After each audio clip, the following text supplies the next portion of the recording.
Bonjour à tous et bienvenue dans cette nouvelle vidéo. Aujourd'hui ça va être assez court parce que j'ai déjà traité ce sujet, mais comme j'ai reçu pas mal d'emails derrière moi, j'en remets une couche. Alors, comme on sent que la clientèle commence à revenir et que en principal aujourd'hui c'est la clientèle affaires qui commence à revenir, je reçois plein de questions sur que faudrait-il proposer à cette clientèle affaires. Alors, je passe sur les trucs évidents dont j'ai parlé sur les dernières vidéos de blog, sur le fait que, il faut les rassurer sur la question sanitaire et sur la flexibilité de votre offre. Ça, vous le savez déjà par cœur, et si vous ne le savez pas, je vous invite à regarder dans la chaîne YouTube Ododo les autres vidéos que j'ai fait à ce sujet.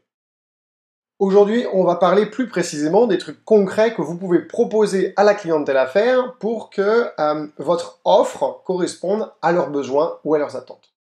Alors, il y a des trucs qui sont super évidents. Typiquement, une clientèle affaires, si elle a besoin de travailler le soir, elle va avoir besoin d'une chambre au calme. Donc, si possible, votre chambre la plus calme. Vous savez, celle qui est loin de l'ascenseur, loin de l'entrée, loin du restaurant, loin des endroits où il y a du bruit dans votre établissement. Si possible, si vous avez un établissement qui est sur route, vous allez privilégier les chambres sur cour ou sur jardin, etc. C'est le premier truc. Ensuite, bien sûr, ils vont avoir besoin d'Internet. Bon, tout le monde en a besoin, mais eux plus que les autres sans doute, parce qu'ils ont besoin de travailler, ils ont besoin de se connecter, d'envoyer leur rapport de fin de journée, de se connecter sur Skype avec leur patron, avec leur famille éventuellement, avec leur maîtresse, pourquoi pas, je ne juge personne. En tout cas, une chose est sûre, une bonne connexion Internet. Alors, vous connaissez votre établissement mieux que quiconque. Vous savez très bien qu'il y a certaines zones qui captent moins bien Internet que d'autres zones. Donc privilégiez pour les forfaits affaires les chambres où vous savez que la connexion Internet est idéale. Ensuite, bien évidemment, ils vont avoir besoin de connectivité. Quand on est en voyage d'affaires, parfois on a besoin de se connecter à l'écran pour pouvoir bosser sa présentation, une multiprise parce qu'on va brancher l'ordinateur, mais on a aussi le téléphone portable à charger, peut-être l'imprimante de voyage, ce genre de choses. Donc pensez à tout ce qui peut être utile en termes de connectivité. Il y a AirPlay sur certaines télévisions, mais sinon peut-être qu'ils ont besoin d'un câble HDMI, une multiprise, ça mange pas de pain. Si vous savez que vous allez attirer une clientèle qui voyage entre différents pays, potentiellement avoir quelque part un adaptateur pareil, c'est un truc simple et ça mange pas de pain. Voilà, tout ce qui va être lié à la connectivité. Bien sûr, ils ne viennent pas que pour bosser, et on sait que très souvent, la clientèle affaires, elle va être seule. Donc, une bonne télévision, peut-être Netflix sur la télévision, Canal+ pour le sport. Bon, même si en ce moment, le sport, c'est un petit peu limité à la télévision, mais voilà, ce genre de choses, c'est des choses qui vont leur faire plaisir et qui vont rechercher, qui vont faire la différence avec vos concurrents qui ne vont pas forcément le proposer. Euh, Ensuite, c'est un truc bête, mais très souvent quand on voyage pour affaires, on a besoin d'imprimer 2-3 trucs avant le prochain rendez-vous, on n'a pas forcément une imprimante de voyage. Eh bien, n'hésitez pas à leur faire savoir que, bien, s'il y a besoin, vous pouvez les dépanner et leur imprimer 2-3 trucs. À partir du moment où ils ne sont pas en train de vous imprimer la Bible de Gutenberg en 3000 pages, ça ne devrait pas poser de soucis. Pareil, il y a tous les petits services à la con, mais vous vous doutez bien, le gars il va devoir aller à un rendez-vous client demain, peut-être qu'il a besoin qu'on lui propose un service de repassage, éventuellement de quoi cirer ses pompes, voilà, le genre de truc simple. Un truc auquel peu d'hôtels pensent ou peu de maisons d'hôtes pensent, mais parfois ils aiment bien pouvoir donner un coup sur leur voiture, un coup d'aspirateur à l'intérieur. Le lendemain, ils doivent prendre un client, la voiture est dégueulasse, ils osent pas demander. N'hésitez pas à leur dire, vous avez besoin de passer un coup d'aspi dans votre voiture, aucun souci. Ouais, c'est le genre de petits trucs qui font la différence. Et puis il y a toute la partie repas. Quand on voyage pour affaires, on est souvent seul, encore une fois. Donc si vous êtes un hôtel avec un restaurant, ça les embête, parce qu'ils vont se retrouver tout seuls dans la salle de resto. Bon, sauf si vous avez un endroit assez convivial, ou dans ce cas, vous tapez la discute avec eux.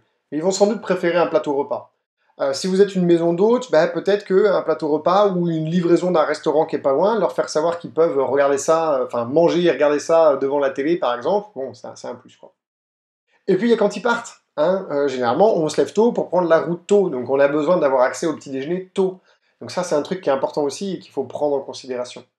Du coup, on a aussi besoin de faire un check-out tôt. Donc si le mec, il vous dit par exemple qu'il va partir à 6h du mat, ou éventuellement encore plus tôt parce que ça arrive, eh bien pourquoi ne pas lui proposer un pré-check-out? C'est-à-dire faire un check-out la veille au soir, comme ça le lendemain matin, lui il a plus qu'à avaler son café, fumer sa clope, vous déposer les clés, et il peut prendre la route sans être emmerdé, vous lui avez déjà prévu sa petite facture et tout ça. C'est des choses simples en soi en fait, je dis toujours la même chose.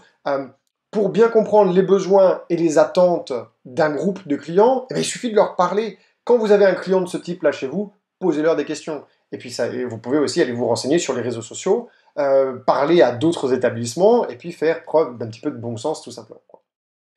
Bon, et puis la voiture, on sait bien que généralement, à moins que vous soyez un établissement de centre-ville, et dans ce cas vous avez de la clientèle à faire parce que vous êtes proche d'un nœud de transport comme une gare ou un aéroport, euh, ailleurs, ils vont avoir besoin de garer leur voiture.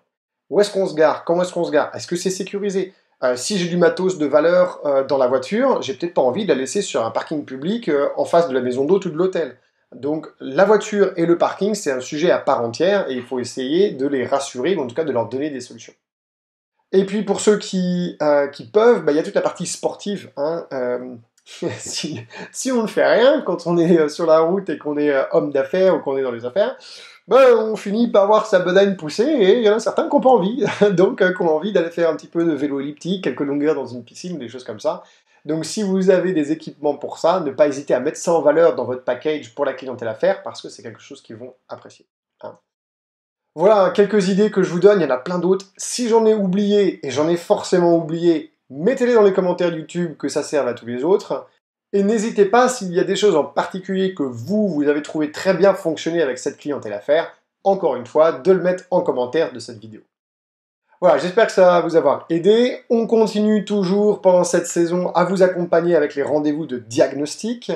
Je vous rappelle le principe, c'est super simple. Vous prenez un rendez-vous avec nous, je vais vous mettre le lien quelque part ici.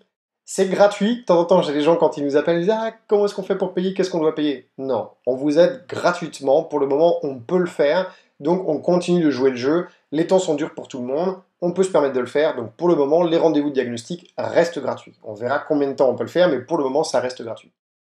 Donc, le but du jeu, il est super simple. Hein. On se parle pendant 1 heure. Sur FaceTime, sur WhatsApp, sur Skype, par téléphone, par nuage de fumée, par tambour, ce que vous voulez. L'objectif, c'est d'aller creuser dans votre commercialisation les points forts et les points faibles. On fait un état des lieux général pour que vous puissiez prendre du recul et vous dire « Ok, que faut-il améliorer ?» Je ne vous cache pas qu'en ce moment, du fait de la baisse de la demande, alors que l'offre est constante, eh bien c'est le bon moment de vraiment regarder ses faiblesses et de se dire « Ok, qu'est-ce qu'il faut que je fasse pour monter en compétence ?» Parce que y a beaucoup moins de demandes qu'avant, donc il faut que je tire mon épingle du jeu.